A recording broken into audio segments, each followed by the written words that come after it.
Welcome back to the garage. It's Wednesday, a little after 9 o'clock in the morning, and it's 65 degrees already. Absolutely beautiful day. I'm actually off work today, so I figured no better time to go outside and tinker on something. Now, I just picked up that four-wheel drive F600 the other day, but I've kind of got too many projects going right now to really mess around with it. Actually, who am I kidding? I'm going to grab a hot battery, take it down there, and see if that truck will start.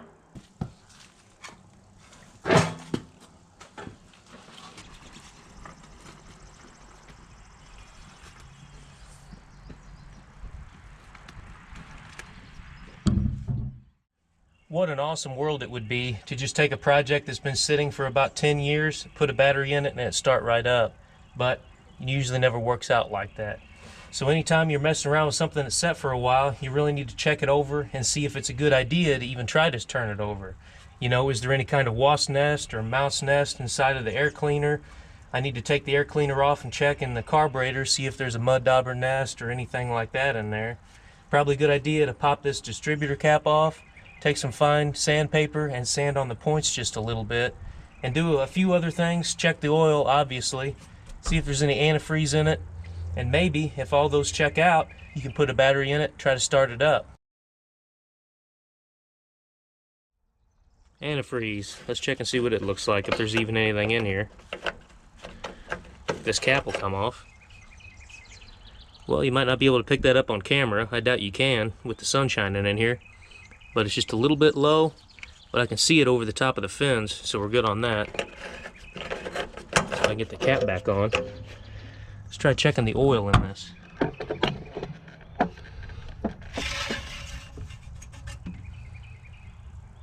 Doesn't look bad. Let me wipe that off real quick. When in doubt, use your gloves, right? Wipe it on your pants.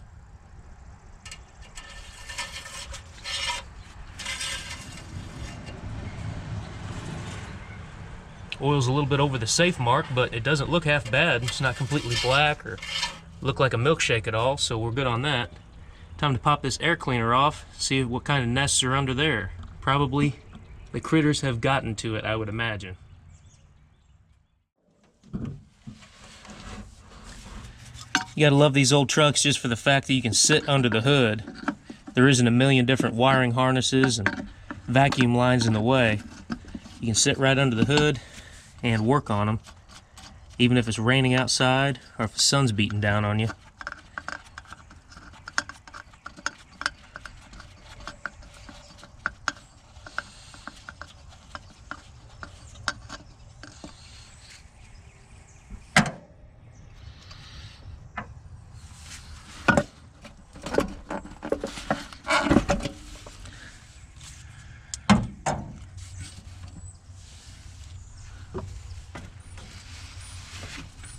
Believe it or not, it doesn't look like any kind of critters got down inside the carburetor, made any kind of nest. It's actually squirting fuel in it, so I might actually be able to just put a battery in this truck and start it.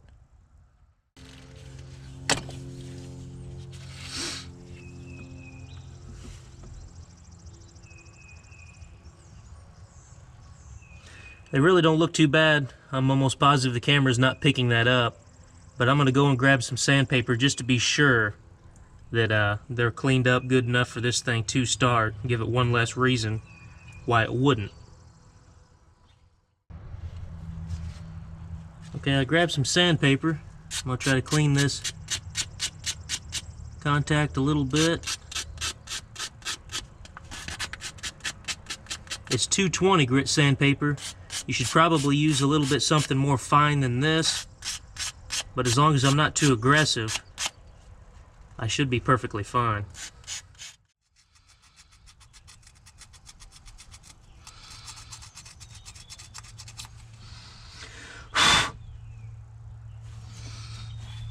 Got those all cleaned up. It's time for the cap to go back on. Got the cap back on there. I might actually try to just put a battery in this and see if this thing will start.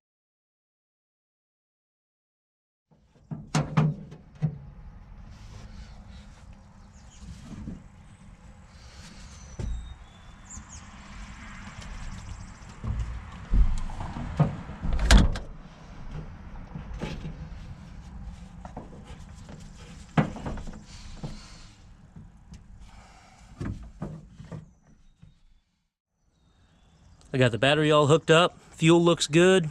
Oil looks good. It's got antifreeze in it. Points are cleared. So I think I'm going to try to just start it, and you Ford fanboys would be very happy because look at that. Man, found a key ring that says Ford on it and everything. Didn't put a Dodge one on it like you might expect, but let me jump in the cab, put this in the ignition, try to start it. I know I'm forgetting something. Oh, okay, that's what it is. Yeah, we'll leave that right there just in case.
The problem with this Godzilla-sized truck is it's such a pain to climb on and off of.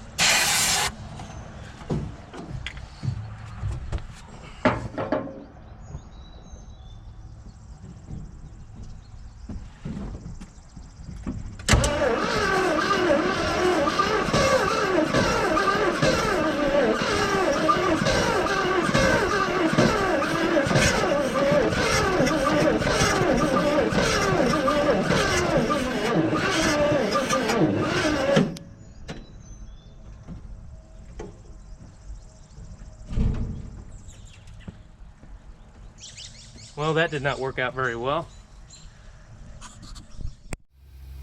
Under normal circumstances, I wouldn't really let the starter crank that long, but since this truck's been sitting for a while, kind of no other option to do that. So I got the old red Dodge down here, got some jumper cables. I'll see if this thing will actually start up and run now. I don't know if I got the starter a little hot on this truck or if the battery is weak. I had it on the charger last night, showed that it was full, but don't really know. But let's try it this time.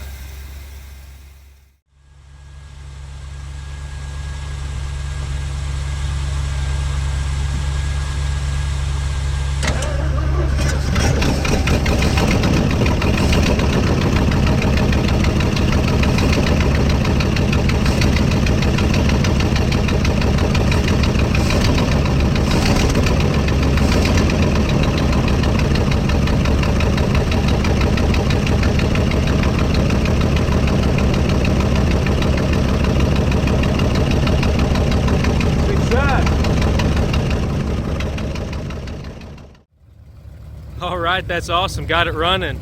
It's smoking a little bit, but it has sat for quite a while. And I'm a Dodge guy, but I'm not going to really poke the Ford guys too bad on what had to come and save it. But you know, I'm not going to go into that.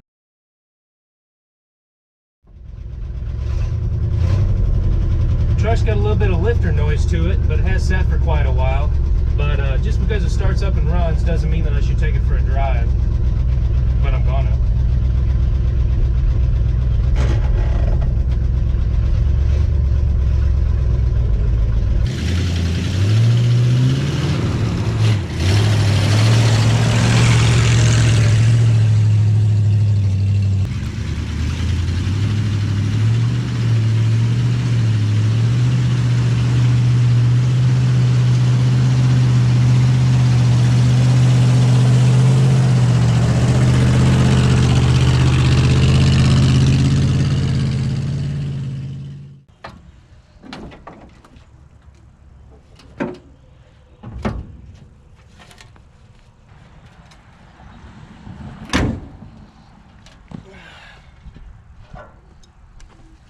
Still had a lot of fun though.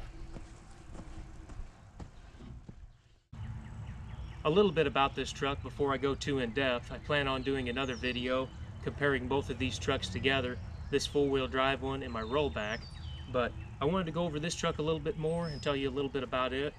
This is a 1978 Ford F600 four-wheel drive. Now, back whenever this truck was new, Ford couldn't produce a factory four-wheel drive of this size in their factory. It would have just cost too much money.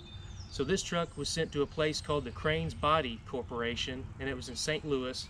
They put the Rockwell axles underneath of it, put the transfer case in it, converted it over to four-wheel drive. Now, originally this truck was bought, and I believe it had a utility bed and probably a small crane, and it was used for an electric company for like setting poles up. You know those big patches that go through the woods you might see with big hills? This was one of those trucks that drove down those passes and helped set up electric poles. Now, I think the guy that I bought it from was the third owner, and one thing that I can say about him, one of the nicest guys I've ever dealt with on any kind of a vehicle deal. I put an ad out on Facebook looking for one of these trucks just for the simple fact that I've had that rollback in my field for quite a while, and I knew that if I bought one of these, I could combine the two together and make something really awesome. And I believe that's the route this project's going to take. Now, this truck has a 391 in it, which is almost identical to a 390. It's a Ford big block. I think the only difference with this engine is it has a cast crank instead of a forged crank in it. Now, I could be wrong, it could be the other way around, but it has a 4-barrel Holley carburetor on it and a 5-speed Clark transmission behind it. It has a divorce transfer case, so if a guy was to ever want to put a different power plant in here, you could easily do that and not have to worry about moving the transfer case forward or back, depending on how short you could make your drive shaft in between the two. A lot of the times you buy something from somebody who bought it from an auction or bought it just because it was a cheap deal and doesn't know much about it and they're trying to flip it. But that wasn't the case with this guy. He took the truck out, took it to car shows, and really had fun with it, you know. He put the big tires on here kind of as an attention getter, but I don't plan on running these for two reasons. One, they're way too big. If I do have my rollback bed on this truck and I go through a ditch of some kind, you can see how close these tires are to the fenders already. And second, these are dry rotted really badly. The truck sat for quite a few years. But I wanted to go over this truck and show you just a little bit more about it. Like I said, I've got another video planned on comparing both of the trucks and showing how similar they actually are. But hopefully you enjoyed this video. If you did, give it a thumbs up, leave a comment or a question down below. Consider subscribing if this is the kind of content that you're into. If you would, also check out my buddies at Central Oregon Shenanigans and the Fox Shop. Their channel links will be in the video description below. And as always, just a friendly reminder that it doesn't matter if you're working on your project in a garage or in your driveway. What matters is that you go out there, you do the job yourself, and you learn more about your project, whatever that project may be. My name is Zane, and I'll catch you next time.